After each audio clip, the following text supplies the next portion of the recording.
ஒன்பதாம் வகுப்பு மாணவ செல்வங்களே, நேற்று பின்னால் உள்ள வினாவிடைகளுக்கு பதில் பார்த்தோம். எந்தெந்த பக்கத்தில் என்னென்ன கேள்விகளை எப்படி படிக்கணும் அப்படின்னு பார்த்தோம். மொழிபெயர்ப்பு மரபு தொடர்களை கொண்டு தொடரமைக்க பார்த்துட்டு போனோம். அடுத்தது இன்றைக்கி 174ஆம் பக்கத்தில் உன்னுடைய புத்தகத்தில் இருக்கக்கூடிய பத்தியில் இடம்பெற்றுள்ள இயல்பு புணர்ச்சிகளையும் விகார புணர்ச்சிகளையும் எடுத்தெழுதுக அப்படின்னு இருக்கு. ஒரு பாரா கொடுத்துருக்கு. அந்த பாராவில் புணர்ச்சி இருக்கு. அதில் இயல்பு புணர்ச்சி என்ன, விகார புணர்ச்சி என்ன அப்படிங்கிறத பற்றி ஒன்று கேட்டிருக்கிறாங்க. தெரியுதா?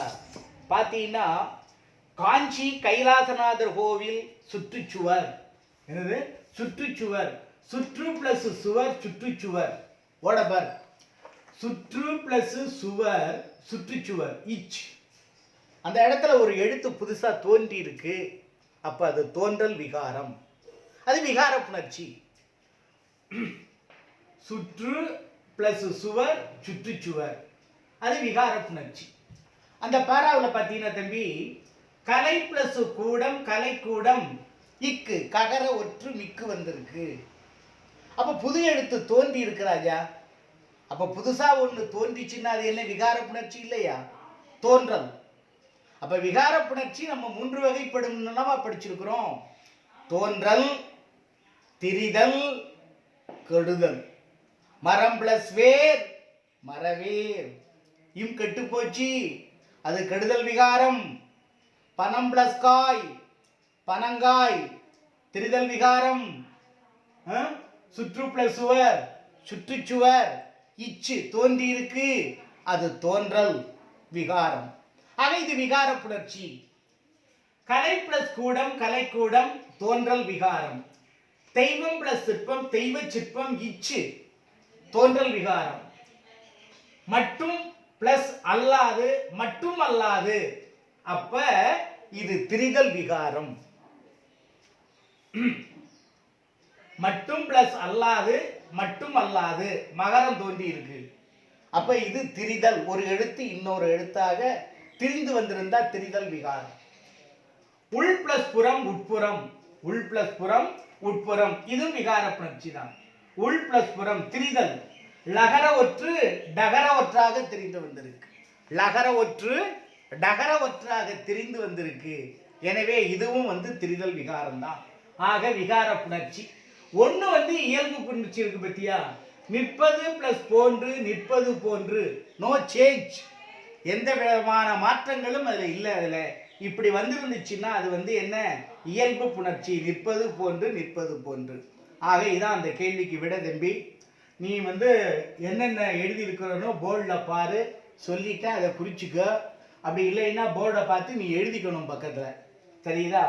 அடுத்தது மரபு பிழைகளை நீக்கி எழுது. சில சமயத்தில் மரபு பிழைகளோட தான் நம்ம பேசி எழுந்து வந்துகிட்டு இருக்கிறோம். இல்லத்தின் அருகே புதிதாக கூரை போட்டாங்க எங்கள் வீட்டுக்கு பக்கத்துலன்னு பையன் சொல்லுவான், நம்ம சொல்லுவோம், எல்லாரும் சொல்லுவோம். கூரையை போடுறது இல்லை, கூரையை வேய்ந்தனர். கூரையை என்ன பண்றது? வேய்ந்தனர்னு எழுதணும். வேய்ந்தனர் இந்த எழுதிக்கம்பர். வேய் இந்த இர் வேய்ந்தனர். போட்டனர் என்பது மரபு பிழை. அதை வேய்ந்தனர் என்று எழுதணும். கயல் பானை செய்ய கற்றுக்கொண்டால். பானையை செய்ய முடியாது, பானையை வனைதல். இந்த மாதிரி வனையை கற்றுக்கொண்டார்னு இருக்கணும். அப்ப செய்யறதுன்னு சொல்றது தப்பு. அதை வனைதல் எழுதிக்க. வனைதல் நீ நோட்ல எழுதிக்கணும். அந்த இடத்துல அல்ல புத்தகத்துல எழுதிக்க. வனைய கற்றுக்கொண்டாள் இருக்கு, செய்ய கற்றுக்கொண்டாள் இருக்கு. அதை நீ வனைய என்று மாற்றிக்கொள்ள வேண்டும். நேற்று தென்றல் காற்று அடித்தது. காற்று எப்பவும் அடிக்காது. நம்ம பேசுறது காத்தடிச்சிச்சுன்னு சொல்றோம், பெருங்காத்தடிச்சிச்சு அப்படின்னு இல்லை. காற்று வீசியது தான். அந்த அடித்தது என்பது மரபு பிழை. அதை எடுத்துட்டு நீ வீசியதுன்னு எழுதிக்க. வீசியது, காற்று வீசியது. தென்னை மட்டையில் இருந்து நார் எடுத்தார். நாரை எடுக்க முடியாது, நாரை உரிக்கலாம். தென்னை மட்டையில் இருந்து நார் உரித்தனர்னு வரணும். நார் என்னது? உரித்தனர் அப்படி வரணும். அணில் பழம் சாப்பிட்டது. சாப்பிட்டது என்பது மரபு பிழை. அதை என்ன பண்ணணும்?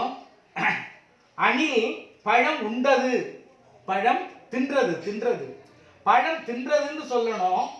சில சமயத்துல அணில் பழம் கொறித்தன, கொறித்தது. அதே விதைகளை கொறிக்கும். ஏதாவது விதைகள் காய வச்சோம்னா முத்தத்துல இந்த அணில் அங்கேருந்து வந்து என்ன பண்ணுது, இந்த விதைகளை எல்லாம் எடுத்து வாயில வச்சு கொறிச்சு திங்கும். அப்ப அணில் விதைகளை கொறித்தது, அணில் பழத்தை தின்றது. பார்த்துக்க. கொடியில் உள்ள மலரை எடுத்து வா. ஒரு கொடி பூச்செடி மறந்து பறந்து போயிட்டு இருக்கு. அந்த கொடியில இருக்கிற மலரை எடுத்துட்டு வாங்குறாங்க. எடுத்துக்கிட்டு வர முடியாது. இந்த பூந்தோட்டங்கள்லாம் இருக்கிற ஊர்ல போய் பார்த்தோம்னா கூட பூவெடுத்து அம்மா எங்கடா தம்பின்னா அம்மா பூவெடுக்க போயிட்டாங்கம்பாங்க. பூவை எடுக்கிறது இல்லை. பூவை பூ கொய்தல், பூ பறித்தல். பறித்தல் என்று சொல்லலாம், கொய்தல் என்றும் சொல்லலாம். அது பிழை அல்ல. எடுத்தல் என்பது பிழையானது. கொடியில் உள்ள மலரை கொய்து வா அல்லது பறித்து வா, ரெண்டும் சரிதான். உனக்கு ஒன்று எடுத்துக்காட்டு கீழே எழுதியிருக்கு, நான் கூட பார்க்கல. இல்லத்தின் அருகே புதிதாக கூரை வேய்ந்தனர். சரிப்பா. கவிதை படைக்க மூட நம்பிக்கை, புவியை போற்று, அன்பின் வழி, இந்த மாதிரி கவிதையை வந்து உன்னை புதுசாக எழுத சொல்கிறாங்க. ஏதாவது கைடில் இருந்தால் பார்த்து எழுது. அப்படி இல்லைன்னா நீ தப்பு தப்பாக எழுதிக்கிட்டோ நான் திருத்தி தரேன். பள்ளி திறந்தவுடன் அதில் உள்ள கவிதையை நீ தவறாக எழுதினாலும் பரவாயில்லை, ஒரு 5 வரிகள் எழுதிக்கிட்டு வா. அதில் உள்ள பிழைகளையும் சிறு சிறு குறைபாடுகளையும் நம்ம நிவர்த்தி பண்ணி அதை நல்ல விதமாக எழுத உனக்கு நான் பயிற்சி தருவேன். நீ எழுதலாம். நீனா எழுதி பழகு. இப்போ எழுதினோம்னா 10ஆவதுல தானாக எழுத வரும். 11, 12 நீ நல்லாவே எழுதலாம். நீ கல்லூரியில் படிக்கிற பொழுது பெரிய கவிதை, புது கவிதை இல்லை, மரபு கவிதையே எழுத உனக்கு வரும். அங்குள்ள பேராசிரியர் துணை கொண்டு நீ புது கவிதை படைக்கலாம், பெரிய ஆளாக போகலாம். நம்ம எதையுமே ஒதுக்கி தானே படிப்போம். அந்த ஒதுக்கி ஒதுக்கி ஒதுக்கி ஒதுக்கி படிக்கிறதுனால தான் நம்ம எதையுமே வாழ்க்கையில் ஒதுங்கி போயிடுறோம் தம்பி. எப்பவும் படிக்கிற பொழுது எதையும் ஒதுக்கி படிக்கக்கூடாது. அந்த புத்தகத்தில் இருக்கக்கூடிய அனைத்தும் நம்ம தெரிஞ்சுக்கிறதுக்கு தான் கல்வியாளர்கள் அதை பாடமாக நமக்கு சேர்த்துருக்குறாங்க. அதை எல்லாத்தையும் படிக்கணும். தெரியலைன்னா ஆசிரியரை கேட்கணும். நீ கேட்டீங்கன்னா சொல்லித்தர முடியாதுன்னா யாரும் சொல்லுவாங்க. நீ எப்போ கேட்பான்னு தான் ஆர்வமாக பார்த்துக்கிட்டு இருப்பாங்க. பையன் எப்போ சந்தேகம் கேட்பான், அவன் கேட்ட உடனே டகார்னு அது இப்படின்னு சொல்லுவாங்க. அதனால் கவிதையை எழுதி பழங்க. 4 வரி எழுத ஒன்றும் பரவாயில்ல. கீழே பாரு, இந்த மூட நம்பிக்கைக்கு கூட ஒன்று எழுதி காமிச்சிருக்காங்க. பூனை குறுக்கே போனதற்கு கவலைப்படுகிறாயே, அந்த பூனைக்கு என்ன ஆனதோ. நான் நம்ம வெளியில் போகிறது போது பூனை குறுக்க போச்சுன்னா நம்ம போக மாட்டோம். ஆகா சகுனம் சரியா இல்லை, சகுனம் சரியா இல்லைங்கிறது மூட நம்பிக்கைன்னு சொல்கிறாங்க அறிவியலில். அது பாடத்தில் சரி. ஆனால் அது என்னன்னு கேட்டீங்கன்னா, கிராமத்தில் அந்த மாதிரி ஒரு சில நிகழ்வுகள் வர்ற பொழுது அங்கே போகிற காரியங்கள் நல்லா இருக்காதுன்னு அர்த்தம், வேற ஒன்றும் இல்லை. நம்ம இப்போ ஒரு அலுவலகத்துக்கு போகிறோம் தம்பி, மாவட்ட ஆட்சியர் அலுவலகத்துக்கு போகிறோய்யா. காலையில் நம்ம வீட்டை விட்டு எழும்புற போது பூனை குறுக்க போயிட்டியா அப்படின்னா பெரும்பாலும் கிராமங்களில் திரும்பி போயிடுவாங்க. அன்னைக்கு மாவட்ட ஆட்சியர் அலுவலகம் போக மாட்டாங்க. நம்ம போனோம்னா நமக்கு ஆக வேண்டிய காரியம் பார்க்குற அந்த பிரிவு எழுத்தர், அந்த செக்ஷன் கிளர்க் அன்னைக்கு லீவாக இருப்பார், வேற ஒன்றும் இல்லை. அப்போ நம்ம வீணாக போயிட்டு திரும்பி வீட்டுக்கு வருவோம். அவங்க என்ன சொல்லுவாங்க, நாளைக்கு வாங்க, அந்த செக்ஷன் பார்க்குறவர் இன்னைக்கு லீவு போட்டு போயிட்டாருங்க, பார்க்க முடியாது, நீங்கள் நாளைக்கு வந்துருங்க, உங்கள் காரியம் ஆகிடும் அப்படின்னு சொல்லுவாங்க. இதுதான். இப்போ இந்த சிகப்பும் கருப்புமா ஒரு பறவை இருக்கும். அந்த பறவை போச்சுன்னா அதுக்கு வந்து செண்பகம்னு பேர் நம்ம இதில். அது கிராமங்களில் போத்துன்னு சொல்லுவாங்க, செண்பகம்னு பேர் நம்ம இலக்கியங்களில். கருப்பு சேப்பாக இருக்கும். அது சின்ன பாம்பு குஞ்சு, பூராங்குஞ்சு, விழச்சந்துகளை எல்லாம் எடுத்து தின்னுடும். நல்ல ஒரு பறவை, அது பார்ப்பதற்கு அழகாக இருக்கும். அந்த செண்பகம் குறுக்கே போனால் அது கெடுதல்னு சொல்லுவாங்க. போத்து இடம் போனால், வலப்பக்கத்தில் இருந்து நமக்கு இடப்பக்கம் போனால் பெயர்த்து அடி வைக்காதே, உடனே வீட்டுக்கு திரும்பி போ. போத்து இடம் போனால் பெயர்த்து அடி வைக்காதே. காக்கா இடம் போனால் வெளியில் போகக்கூடாது, வலம் போனால் போகலாம் அப்படிம்பாங்க. இன்னும் அந்த சகுனங்கள்ங்கிற நூல்களில் நம்ம பார்க்குற போது நிறையா இருக்குது. அதை பற்றி நீ ஒரு நூலை வாங்கி அது மாதிரி படித்து சகுனம் பாரு, யார் யாரெல்லாம் குறுக்க வரக்கூடாது, எதுக்கு யார் யாரெல்லாம் வரலாம், யார் வரக்கூடாது, எண்ணெய் தேய்த்துக்கிட்டு வரக்கூடாது, மொட்டை தலையும் வரக்கூடாது, இப்படி நிறையா இருக்குது. அதை பற்றியெல்லாம் அது அப்புறம் பார்த்துக்கலாம். இப்போ அந்த மூட நம்பிக்கைங்கிறதுக்கு ஒரு கவிதை 3 வரியில் எழுதியிருக்கிறார். அதே போல் புவியை போற்று அன்பின் வழி என்று நீ 4-5 வரியில் ஒன்று எழுதி பார்ப்பா தம்பி. அடுத்தது மொழியோடு விளையாடு, அது 1-2 எழுதுறது. முதல்ல 11 கீழ்கணக்கு 18, 11 கீழ்கணக்கு 18ன்னு போட்டிருக்குது. அந்த 18ன்னு போட்டிருக்கு, 11 கீழ்கணக்குன்னு தான் போட்டிருக்கு. நீ அதுக்கு என்ன பண்ணியிருப்பா, தமிழில் 18ன்னு இப்படி எழுதி அந்த 18க்கு உள்ளதை என்ன பண்ணணும், இது 18, இதை 18 போடணும். அடுத்தது 133 திருக்குறள், அந்த திருக்குறளுக்கு 133 அதிகாரம் போட்டு அதை நீ என்ன பண்ணணும், 133 நீ எழுதணும், 133 நீ எழுதணும். அடுத்தது அதே போல் சிற்றிலக்கியங்கள் 96, அந்த 96 நீ இப்படி போட்டு நீ என்ன பண்ணணும், நீ எழுதி காமிக்கணும். அடுத்தது சைவ திருமுறைகள் 12, சைவ திருமுறைகள் 12ன்னு போட்டு நீ 12 போட்டு காமிக்கணும். 12 போட்டு நீ எழுதி காட்டணும் இந்த இடத்துல 10-2. அடுத்தது நாயன்மார்கள் 63, நாயன்மார்கள் 63 பேர் போட்டு நீ 63 போடணும். அடுத்தது ஆழ்வார்கள் 12, ஆழ்வார்கள் 12 போட்டு நீ 12 போடணும். இந்த மாதிரி அதை எழுதுன்னு சொல்றாங்க. இதான் மொழியோட விளையாடு. இதெல்லாம் தேர்வுக்கு வருமா சார் அப்படின்னு எல்லாம் கேட்காத. வருதோ வரலையா புத்தகத்தில் இருக்குன்னா நம்ம கற்றுக்கணும், தெரிஞ்சுக்கணும், அவ்வளவுதான். தேர்வு கண்ணோட்டத்திலே நம்ம புத்தகங்களை படிக்கக்கூடாது தம்பி. புத்தகங்கள் இருக்கக்கூடிய அத்தனையும் படித்தா நமக்கு அறிவு பெருகும். அது என்றோ ஒரு நாள் நம் வாழ்க்கையில் பயன்படும். அத்தோடவா. அடுத்தது எண்ணும் எழுத்தும் கண். இந்த தொடரை ஒருவர் 1 2 3 4 1 5 6 7 4 8 2 என்று குறிப்பிடுகிறார். இதே முறையை பின்பற்றி கீழ்காணும் சொற்களை எப்படி குறிப்பிடுவார்? என் வகுப்பில் படிக்கும் அனைவரும் புதிய புத்தகம் வைத்திருந்தனர். ராமனும் புதிய புத்தகம் வைத்திருந்தான். எனவே ராமன் என் வகுப்பு மாணவன். இந்த கூற்று 3 விட கொடுத்திருக்கு. உண்மை பொய் உறுதியாக கூற முடியாது. அந்த ராமன் என் வகுப்பு மாணவன் அப்படிங்கிறத நம்ம உண்மையிலேயே சொல்லலாமான்னா சொல்ல முடியாது சமயத்தில். ஏன் சொல்லலாம், நம்ம வகுப்பு மாணவன் இல்லாமலும் இருக்கலாம் இல்லையா, அப்போ நம்ம வகுப்பு மாணவன் இல்லை அப்படின்னு கூட சொல்லலாம். உறுதியாக கூற முடியாதுங்கிற விடையே சரியான விடை. அகராதியில் காண்க.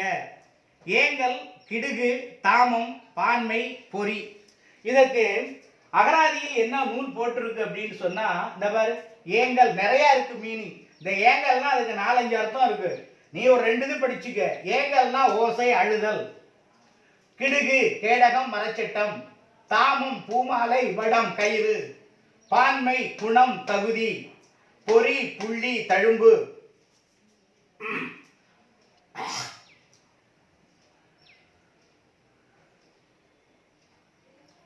இதை படிச்சுக்கப்பா.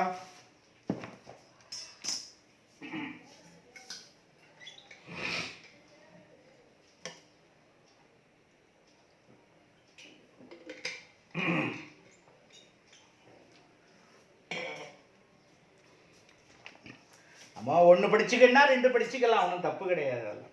எழுதுங்க. அடுத்தது ஓமை தொடர்களை உருவகமாக மாற்று அப்படின்னு போட்டிருக்கு. ஓமைன்னா தம்பி என்ன, ஓமையம்னா என்னன்னு நமக்கு தெரியணும் கொஞ்சம். ஓமை என்பது மாதுளம் படத்தின் பித்தினை போன்று கண்ணபுரானுக்கு பற்கள் இருந்தது. தென்னம்பாளையை போல பல்லழகன் போல. இதான் ஓமைங்கிறது. தென்னம்பாளை பல்லழகு, மேகம் போன்ற கருமையான கூந்தல், கருப்பு, அதுக்கு சொல்றோம். காயாம்பூ கண்ணன் தானோ, காசாமலரை போன்ற உடைமினை கொண்டவன் கண்ணபுரான். இதெல்லாம் ஓமை. போன்ற, போல, ஒப்ப, உருழ, இப்படியெல்லாம் நம்ம சொல்லி ஓமையை சொல்லுவோம். அப்போ உன்னை கேட்டிருக்கிறது ஓமை கேட்கல தம்பி, உருவகம் கேட்டிருக்கிறாங்க. அப்போ உருவகம்னா என்னன்னு நம்ம முதல்ல அதை தெரிஞ்சுக்கணும். உவமை வேறு உவமேயம் வேறு என தோன்ற கூறாமல் இரண்டும் ஒன்றே என தோன்ற கூறுவது உருவகம். ஓமை வேறு உருவகம் வேறு அப்படி தோன்ற சொல்லாம இரண்டும் ஒன்னே அப்படிங்கிற மாதிரி சொல்றதெல்லாம் உருவகத்தில் வரும். இப்ப வெள்ளம் போன்ற இன்பத்தில் நீந்தினான். வெள்ளம் போன்ற இன்பம்னா என்ன? ஒரே வெள்ளம்னா அதிக வெள்ளம், வெள்ளம்னா மிகை அதிகம்னு அர்த்தம். அந்த இன்பத்துல ஒருத்தன் இருக்கிறான். அந்த வெள்ளம் போன்ற இன்பம் என்பதை மாத்திரம்னா இன்ப வெள்ளம். என்னது? இன்ப வெள்ளம். இன்ப வெள்ளம்னு நீ எழுதினீன்னா அது உருவகம். அதே போல கடல் போன்ற கவலையில் இருந்து நீங்கினான். ஒருத்தருக்கு இருக்கிற கவலை கடல் போல பெருசா இருக்குன்னு சொல்றான். கடல் போன்ற கவலை, இது ஓமை. இந்த கடல் போன்ற கவலையை உருவகமா மாத்து அப்படின்னா கவலை கடல். இந்த இடத்துல இந்த இக்கு நீ போடல அது தப்பாயிடும். ககர ஒற்று வல்லினம் மிக்கு வரும். வல்லினம் மிக்கு வல்லேன்னு நீ போட்டீங்கன்னா அப்போ உனக்கு உருவகம் மாற்றி எழுத தெரியலேன்னு அந்த இடத்துல ஒரு அடிக்கோடு போட்டுருவார் ஒரு தமிழாசிரியர் ஐயா. அப்ப அதனால கவலை கடல் பார்த்துக்க, இக்கு போடணும். அதே போல தேன் போன்ற மொழி அப்படின்னு சொல்றார். பேசுகின்ற மொழி ரொம்ப அழகா இருக்கு, தேன் போல இருக்கு, இனிமையா இருக்குன்னு அர்த்தம், வேற ஒண்ணும் இல்லை. அந்த தேன் போன்ற மொழி எப்படின்னு சொல்ற பொழுது அதை மொழி தேர்வு நீ மாற்றி எழுதினா அது உருவகம். அப்ப அந்த இடத்துல தகரவற்று நீ போடலைன்னா இது தவறாயிடும். உன் தமிழையா உனக்கு மார்க் போட மாட்டார். அந்த ஒற்று பிழை நீ பார்க்குறியா இல்லையா? சும்மா வெறுமனே முன்ன பின்ன மாற்றி எழுதிவிட்டு வர்றியானெல்லாம் உன்னை கணிப்பார்கள். இப்பவுமே தாள் 2 என்று ஒரு தமிழில் 2ஆம் தாள் நம்ம ரொம்ப காலமா அந்த காலத்துல இருந்து படிச்சுக்கிட்டு வந்தோம். அந்த 2ஆம் தாளை அரசாங்கம் நீக்கிவிட்டது, தேவையில்லைன்னு. யாருடைய அறிவோ யாருடைய இதோ, என்னை பொறுத்தவரையிலையும் 2ஆம் தாளை நீக்கி இருக்க கூடாது. மொழி வளர்ச்சிக்கு கண்டிப்பா 2ஆம் தாள் அவசியம். ஒரு மொழியை அழிப்பதும் 2ஆம் தாளை நீக்குவதும் ஒண்ணு. மொழி வளர்ச்சி இருக்காது ரொம்ப. ஒரு மொழி நல்லா வளரணும், எழுதணும், பிழையற பேசணும்னா 2ஆம் தாள் ரொம்ப முக்கியம். ஆனா 2ஆம் தாளை ஈஸியா இல்லைன்னு சொல்லிட்டு அரசாங்கம். பையனுக்கு ரொம்ப சுலபம். ஏன்? அவனுக்கு ஒரு பேப்பர் படிக்க வேண்டியதில்லை, எழுத வேண்டியதில்லை, அது முடிஞ்சு போச்சு. அவனை பொறுத்தவரையிலையும் பையனை பொறுத்தவரையிலையும் அவனுக்கு இல்லைங்கிறது சுலபம். ஆனா தமிழை பொறுத்தவரையிலையும் மொழிக்கு 2ஆம் தாள் கண்டிப்பா வேண்டும் வேண்டும் வேண்டும். மொழி வளர 2ஆம் தாள் வேண்டும். அது இருக்கட்டும். அது அரசாங்கத்தினுடைய கொள்கை முடிவுன்னு சொல்லிடுவாங்க உடனே, எடுத்த உடனே. மொழித்தேன். அடுத்தது பவளம் போன்ற வாய். பவள வாயின்னு இருக்குது, இது வாய்ப்பவளம்னு திருத்தினா அது உருவகம். முத்து நகை, நகை முத்து. அடுத்தது வில் போன்ற புருவம் அப்படின்னு சொல்றார். புருவம்னா என்ன? நம்ம கண்ணுக்கு மேலால இருக்கிற இடத்துக்கு புருவம்னு பேரு. அது வில்லை போன்று வளைவா இருக்கு அப்படின்னு எழுதியிருக்கு, ஓமையில எழுதியிருக்கு. வில் போன்ற புருவம் அப்படின்னு எழுதியிருக்கு. அதை புருவ வில் அப்படின்னு நீ மாற்றி எழுதணும், அது உருவகம். அடுத்தது காட்சியை கண்டு கவினுரு எழுது என்ற ஒரு நிலை இருக்கு. அந்த காட்சியை கண்டு கவினுரு எழுதுங்கிறது கண்டிப்பாக அது நிறையா எழுதணும். ஒரு 4-5 வரியாவது நீ எழுதினாதான் அதுக்கு ஒரு மதிப்பெண் போடுவாங்க இல்லையா? அதை ஒரு ஏதாவது ஒரு எதில் பார்த்து நீ எழுத போகிறா? நான் தான் எழுதி கொடுக்கணும் உனக்கு, இல்லை நீனா எதுலையாவது எழுதுவியா? எழுத மாட்டேன். தெரிஞ்சா எழுது. ஏற்கனவே நம்ம 5 பாடத்தில் படியேறு பெண்ணே படியேறு படித்தோம்லவா? அது மாதிரி இதில் என்னென்னு பார்த்தா காட்சியை கண்டு கவினுரு எழுதுங்கிறதுல சிற்பம் ஒன்று தன்னையே செதுக்குகிறது, ஓங்கிய கையில் உளி அடிக்கும் சுத்தி, காலை உயர்த்திய தொடையில் உளியை பிடித்த கை, உழைப்பின் அடையாளம் உடலெல்லாம் வேர்வை துளி, குனிந்து நின்று அவன் செதுக்கியதே தன் உருவோடு உழைப்பாளி சிற்பமன்றோ, சிற்பிகளின் கைவண்ணம் கடலோர மாமல்லை, தஞ்சையிலே பிரகதீசம், தாராசுரத்து ஐராவதீகம், கங்கை கொண்ட சோழபுரத்து ஜெயம் கொண்டார், கணக்கிலடங்கா சிற்பங்கள் காட்சியில் அகலா சிற்பங்கள், உழைப்பாளர் சிற்பிகளின் உன்னத உழைப்பன்றோ. இந்த சிற்பிகளுடைய உன்னத உழைப்பு தான் சிற்பம். அன்னைக்கு நம்ம முதல் பாடம் படித்தோம்ல உரைநடையில், எங்கெங்கெல்லாம் சிற்பங்கள் எப்படியெல்லாம் இருக்குன்னு படித்தோம். அது மாதிரி இந்த கைடில் எதுலையாவது இருந்தால் படிச்சுக்க, இல்லைன்னா ஸ்கூல் திறந்த உடனே நான் எழுதி போட்டுறேன். பள்ளி திறந்தவுடன் வகுப்பறையிலே உனக்கு அதை நான் எழுதி போட்டுருவேன். இப்போ முடிஞ்சதுன்னா படிச்சுக்கோ, தேர்வுக்கு வரும். அடுத்தது, என்னை மகிழச் செய்த பணிகள். உன்னுடைய வாழ்க்கையில் தம்பி நடக்கின்ற ஒவ்வொரு செயலும் உனக்கு இன்பமாக இருக்கும், துன்பமாக சிலது நிகழ்ச்சிகள் இருக்கும். உன் வாழ்க்கையில் இன்பமாக இருந்த சில செயல்களை பாரு, என்னென்ன இருக்குன்னு பாரு. என்னென்ன செயல்கள் இன்பமாக இருந்துச்சுன்னு பார்த்தீங்கன்னா,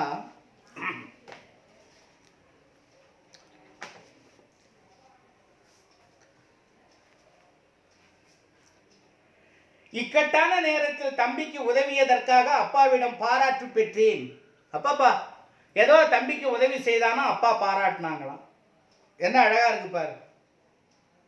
எனது வகுப்பறையில் கரும்பலகையின் கீழ் சிதறி கிடந்த சுண்ணக்கட்டி துண்டுகளை திரட்டி எடுத்து குப்பை தொட்டியில் போட்டேன். வகுப்பாசிரியர் என்னை மனமாற பாராட்டினார், எனக்கு மகிழ்ச்சி கொடுத்தது. கைத்தட்டல் பெற்றேன். அதுக்கு மேலே ஒரு 3 நம்பர் போட்டு ஒன்று எழுத சொல்லி இருக்குது. நீ என்ன எழுதலாம்னு நினைக்கிற, ஏதாவது தெரிஞ்சு சொந்தமாக எழுதிட்டு வா பார்ப்போம். இல்லைன்னா நான் ஒன்று சொல்கிறேன், எனக்கு தெரிஞ்சதை சொல்கிறேன் பாரு. வயதான என் பாட்டியின் விருப்பத்தை நிறைவேற்ற அவர்களை பாதுகாப்பாக கோயிலுக்கு அழைத்து சென்று வந்தேன். என் பெற்றோர் என்னை பாராட்டினார்கள். வயதான பாட்டி தாத்தா 2 பேரும் இருக்கிறாங்க. ஒரு 5 மணிக்கு மேலே பாட்டி கையை பிடிச்சி தாத்தாவையும் பிடிச்சிக்கிட்டு பக்கத்தில் இருக்கிற கோயிலில் போய் சாமி கும்பிட்டு வந்தாங்க. அன்னைக்கு சாயங்காலம் பாதுகாப்பாக கொண்டாந்து தாத்தாவையும் பாட்டியும் வீட்டில் பையன் சேர்த்துட்டான். உடனே அப்பா அம்மா என்ன சொல்கிறாங்க, அடேப்பா நீயா அழைச்சிட்டு போனா தாத்தாவை? ஆமாம்மா, பரவாயில்லையே, ரொம்ப நல்ல பையன், இப்படி தான் கோயிலுக்கெல்லாம் அழைச்சிட்டு போயிட்டு வரணும். ஏன்னா அவங்களால ஒத்தையா போகிறதுக்கு முடியாது, இல்லை நமக்கு பயமாக இருக்குது. நீ இந்த மாதிரி அழைச்சிட்டு போயிட்டு இருந்தீங்கன்னா அவங்க கோயிலுக்கு போயிட்டு சாமி கும்பிட்டு வருவாங்க. அங்கே போய் ஒன்றை தான் பாராட்டி இருப்பாங்க, என் பேரனுக்கு நல்லா படிப்பு வரணும், என் பேரன் நல்லா படித்து பெரிய வேலைக்கு போகணும், என் பேரனுக்கு எந்த நோயும் வரக்கூடாது, என் பேரன் நல்லா இருக்கணும்னு ஒன்றை தாண்டா தம்பி தாத்தாவும் பாட்டியும் கோயிலில் பாப்பா சாமியின்ற வேண்டி இருப்பாங்க. பெரியவர்களுடைய வாழ்த்து என்பது ஆசீர்வாதம் இல்லையா? இந்த மாதிரி பாட்டியும் தாத்தாவும் உன்னை வாழ்த்துனா உன் நிலை மேலே மேலே போய்கிட்டு இருக்கும். உனக்கு நல்லா படிப்பு வரும், நீ நல்லா படிப்பா, நீ சந்தோஷமா இருக்கலாம், நீ உனக்கு நேரம் கிடைக்கிற அன்னைக்கெல்லாம் பாட்டியும் தாத்தாவையும் மொல்லா கோயிலுக்கு அழைச்சிட்டு போயிட்டு வந்துக்கிட்டு அப்படின்னு சொல்லி அப்பா அம்மா பாராட்டினார்கள். எனக்கு மகிழ்வாக இருந்தது. இதெல்லாம் நம்மளா எழுதணும், இதெல்லாம் போய் படிச்சுக்கிட்டெல்லாம் எங்கேயுமெல்லாம் இருக்காது தம்பி. கலைச்சொல் அறிவோம், குடைவரை கோயில், ஹாவ் டெம்பிள், கருவூலம், ட்ரெஷரி, மதிப்புறு முனைவர், ஹான்ரரி, டாக்டரேட்ஸ், மெல்லிசை, மெலோடி, ஆவண குறும்படம், டாக்குமெண்ட், ஷார்ட் ஃபிலிம், புணர்ச்சி, காம்பினேஷன்ஸ். 2-3 புத்தகத்தினுடைய பேர் உனக்கு கொடுத்திருக்குது.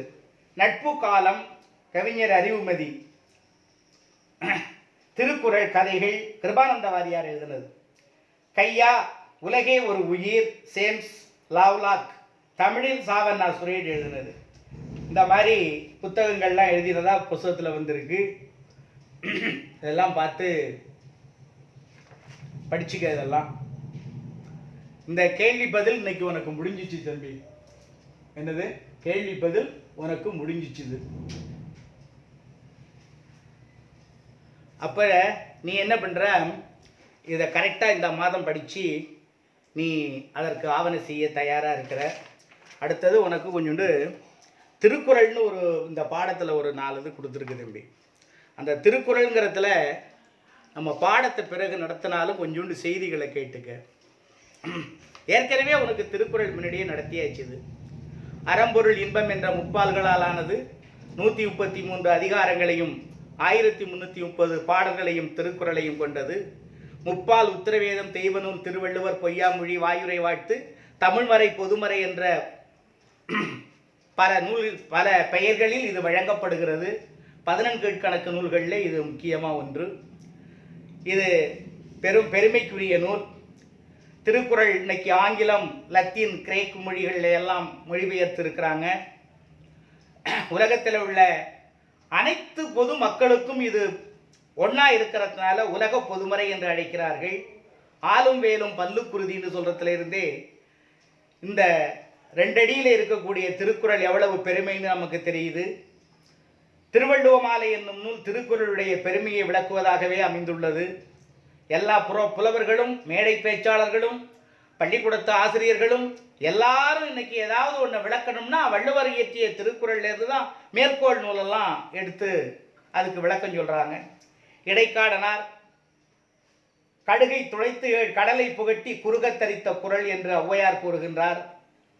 அணுவை துளைத்து 7 கடலை புகட்டி குறுகத் தரித்த குறள். வள்ளுவன் தன்னை உலகினுக்கே தந்து வான்புகழ் கொண்ட தமிழ்நாடு என்று பாரதியார் சொல்றார். இப்படி திருவள்ளுவரை பாராட்டாத புலவர்கள், அந்த பெருமைகளை எடுத்து சொல்லாத புலவர்கள் யாரும் இல்லை. தமிழில் அவ்வளோ பெரிய புலவர்கள்லாம் இருக்கிறாங்க. திருவள்ளுவருடைய பெருமையினை உலகமெல்லாம் இன்றைக்கு சொல்லிக்கிட்டு இருக்கு.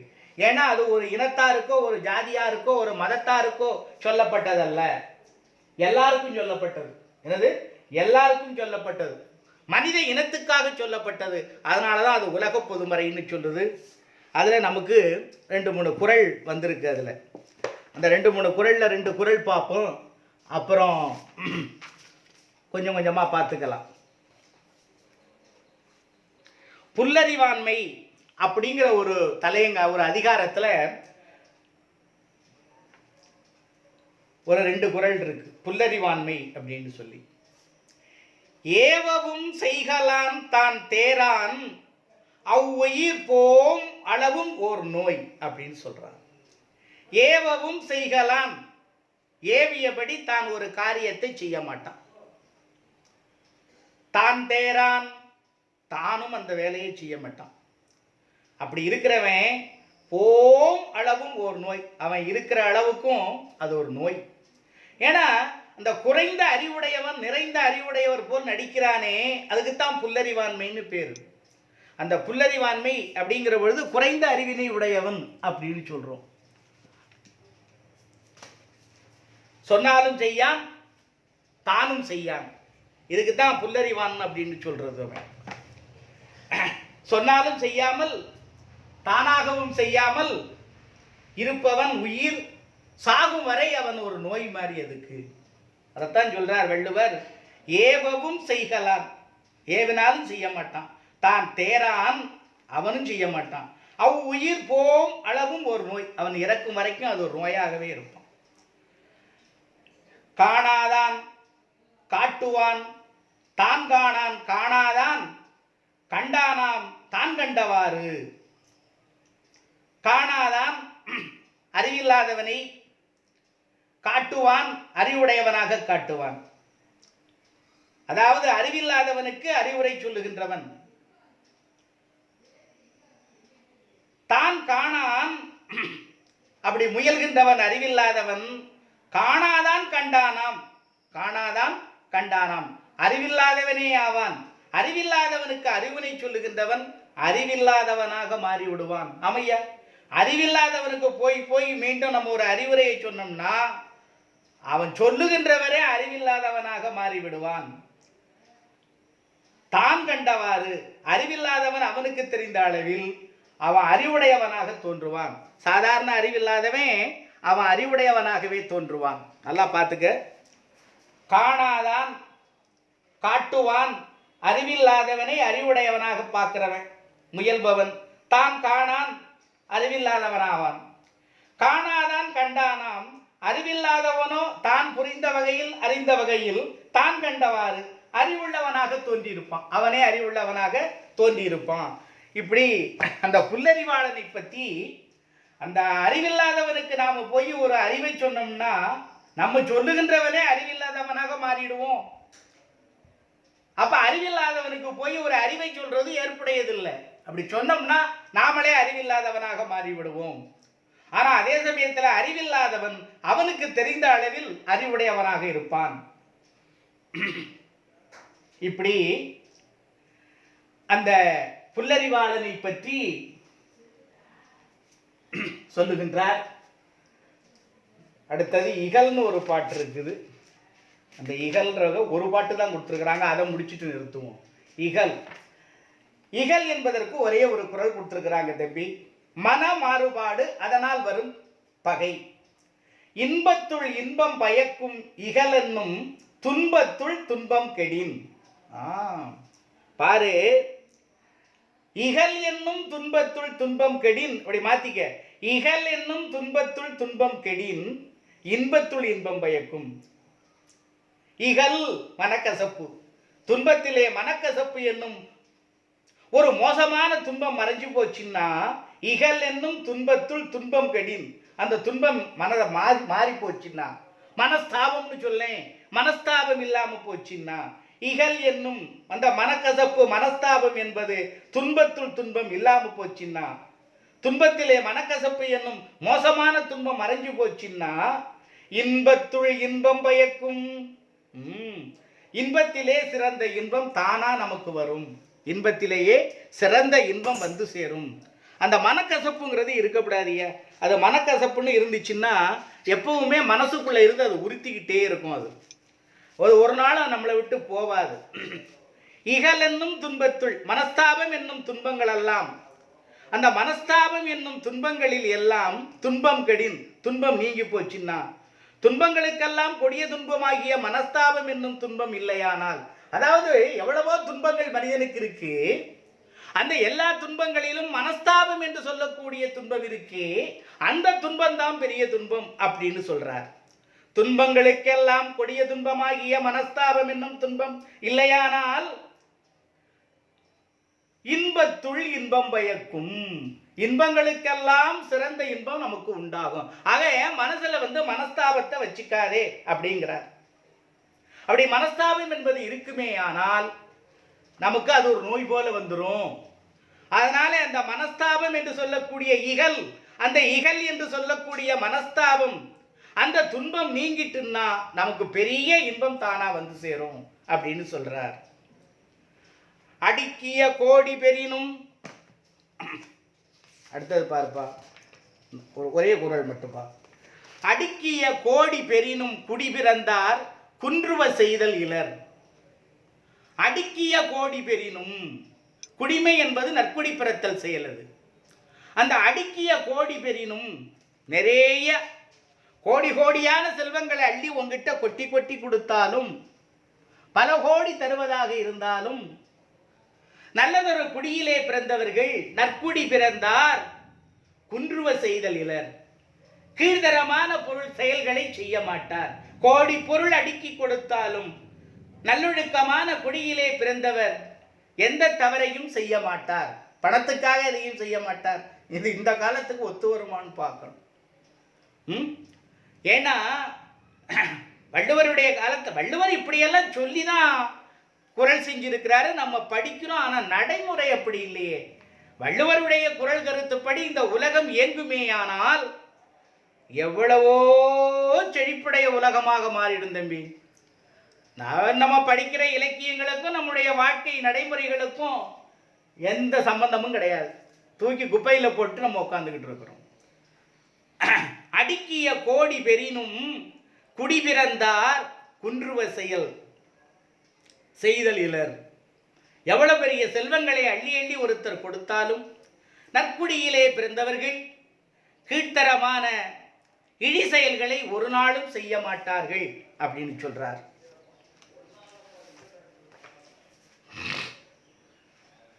நல்ல குடிபிறப்பு அப்படின்னு சொல்றார். அப்ப இந்த நல்ல குடின்னா வள்ளுவர் சாதியை சொல்லல, பண்பாட்டை தான் சொல்றார். நல்ல குடிபிறப்பு என்பது சாதியை அவர் குறிப்பிடவில்லை. கோடிக்கணக்கான செல்வம் வருவதாக இருந்தாலும் அந்த நல்ல குடியிலே பிறந்தவர்கள் கண்ணிய குறைவான கீழ்தரமான செயல்களை எந்த காலத்திலும் செய்ய மாட்டார்கள். தன்னுடைய இருப்பில் உள்ள செல்வமே இழப்பதாக இருந்தால் கூட அந்த நற்குடியிலே பிறந்த மக்கள் தான் ஒரு காலும் நற்செயல்களை தவிர தீய செயல்களை செய்ய மாட்டார்கள். பணத்துக்காக எதையும் தவறு செய்ய மாட்டாங்க அப்படின்னு சொல்றார். அதான் குடிமை என்று சொல்லி இருக்குது. இதோட இன்னைக்கு பாடத்தை முடிச்சுக்குவோம். இன்னும் அந்த குறளில் 4 போச்சுன்னா மிச்சம் 1 2 3 4 5 6 குறள் இருக்கு. இந்த 6 குறள் ஒரு நாளைக்கு நடத்திடலாம்.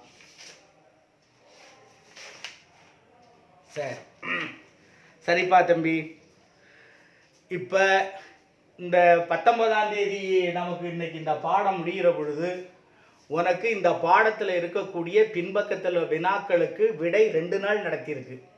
எந்தெந்த விடைக்கு எப்படி பதில் எழுதணும், எங்கெங்கே இருக்குங்கிறத சொல்லியாச்சு. நீ ஏதாவது ஒரு கைடு ஒன்று வச்சுருந்தா அதுலேயும் விடை எங்கே இருக்குன்னு சொல்லியாச்சு, உன் புத்தகத்துலேயும் சொல்லியாச்சு. நீ இந்த மாத பாடத்துக்கு திருக்குறள் நீங்கி பாடங்கள் பாக்கி வரலையும் தான் தேர்வுக்கு வரும். திருக்குறள் இன்னும் நடத்தாமல் இருக்கிறதுனால அதில் வினாக்கள் வராது, அதில் கேள்வி கேட்காண்டான்னு சொல்லிடலாம். நீ பாக்கி இருக்கிற பகுதிகளை படிங்க, படிச்சுட்டு தேர்வை எழுதிட்டு நான் உனக்கு முன்னாடியே முகவரி அனுப்பிட்டேன். அப்படி இல்லைன்னா இன்னொரு திருப்பம் முகவரி அனுப்புகிறேன், உன் செல்லை பாரு முகவரி இருக்கும். தேர்வு இன்னைக்கு முதலால் அனுப்புகிறேன். எல்லாரும் வீட்டில் கொண்டாந்து வீட்டுக்கு தபால் மூலம் அனுப்பிச்சி வச்சுருங்க. இதை ரெஜிஸ்டர்ட் தபாலில் நீங்கள் அனுப்ப வேண்டியதில்லை, பதிவு அஞ்சல் வேண்டாம். நீங்கள் 10 ரூபாய்க்கு ஸ்டாம்பு ஒட்டி சும்மா போட்டாலே அந்த அம்மா கொண்டாந்து என்கிட்ட தந்துடுவாங்க, அதெல்லாம் வந்துடும் இங்கே வீட்டுக்கு. ஆக செல்லுக்கு அனுப்பாதீங்க. செல்லில் அனுப்புனீங்கன்னா அது கருப்பாக இருக்குது, அது உள்ளே என்ன இருக்குன்னே பாதி தெரியலை. நான் எழுதிட்டேன் சார், மார்க் என்ன சார், நீங்கள் சரியாக திருத்துறீங்களா, இந்த கேள்விக்கெல்லாம் சொல்லக்கூடாது. நீ 10 ரூபாய்க்கு ஸ்டாம்ப் ஒட்டி போடு, உன் பேப்பர் சரியாக திருத்தி சரியாக மார்க் உனக்கு வரும். தயவு செய்து நீ பேப்பர் எழுதுகிற பொழுது அந்த பேப்பர் நடுக்குள்ளே உன் பேர் எழுதணும், அதில் வாட்ஸ்அப் நம்பர் எழுதணும். வெறும் ஃபோன் நம்பர் கண்டதெல்லாம் எழுதிடாத. வாட்ஸ்அப் நம்பர் எழுதினீன்னா நான் என்ன பண்ணுவேன், உனக்கு வாய்ஸ் மெசேஜ் அனுப்பி நீ அதில் என்னென்னவெல்லாம் தப்பு பண்ணியிருக்கிறேங்கிறத நான் சொல்லிவிடுவேன், மார்க்கை சொல்லிவிடுவேன். அதனால் உன்னுடைய பேப்பரில் வாட்ஸ்அப் நம்பர் கண்டிப்பாக இருக்கணும் தேர்வு எழுதுகிற பொழுது. வேறு மொபைல் நம்பர்லாம் எழுதாத. ஏன்னா உங்களுடைய நம்பர்லாம் பாதி பேர் நம்பர் தான் கண்ணா பின்னான்னு இருக்குது, பாதி பேர் நம்பர் இல்லை, இன்னும் ஒழுங்குபடுத்தலை. அதனால் உங்கள் பேப்பரில் எனக்கு உங்கள் வாட்ஸ்அப் நம்பர் எழுதி வேணும், சரிதானா? நான் மறுபடியும் ஒரு திருப்பம் சொல்கிறேன், தேர்வு இன்னைக்கு முதல் நாள் வாட்ஸ்அப் நம்பர் கண்டிப்பாக நீங்கள் எழுதி அனுப்புங்க. நான் பேப்பர் முறையாக திருத்தி உங்கள் வீட்டுக்கு வரும். செல்லில் அனுப்புனீங்கன்னா திருத்துறதே 2ஆம் பட்சம்தான். ஏன்னா அது ஒன்றும் தெரியலை, கருப்பாக இருக்காது, என்ன திருத்திச்சு திருத்திக்கிட்டு சும்மாப்பா என்ன தப்பு இருக்குன்னே தெரியாமல் சும்மா டிக் போட்டு அவர் நான் திருப்பி உங்களுக்கு அனுப்பிக்கிட்டு இருக்கேன். அது எதுக்கு? அது வேஸ்ட்டு. தயவு செய்து செல்லில் அனுப்பாதீங்க, பாடத்தை படிங்க. ஏதாவது சந்தேகம்னா கேளுங்க. என் நம்பர் தான் ஒன்றுண்டே இருக்குது, ஃபோன் பண்ணி என்ன சார் ஆச்சுன்னு கேளு. சரிப்பா தம்பி, நன்றி, பார்ப்போம் மறுபடியும்.